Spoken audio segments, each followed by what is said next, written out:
இந்த வீடியோவில் நான் வளர்க்குற பூனையை தான் பார்க்க போகிறோம். வாங்க, அது அழகாக விளையாடிட்டு இருக்கு. அது விளையாடக்கூடிய அந்த அழகிய காட்சியை நீங்களும் கண்டு மகிழணும்னு நான் வீடியோ எடுத்து வச்சிருக்கேன். வாங்க பாருங்க ஃப்ரெண்ட்ஸ்.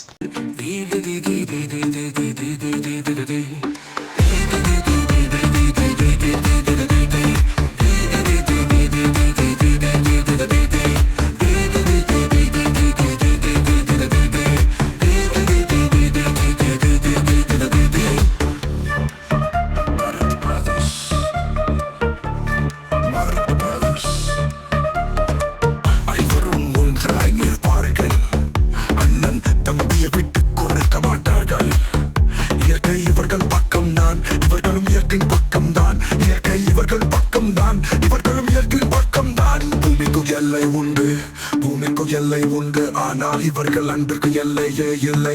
இயற்கை பாதுகாவலர்கள் இவர்கள் ஒற்றுமை அணையா விளக்குதா.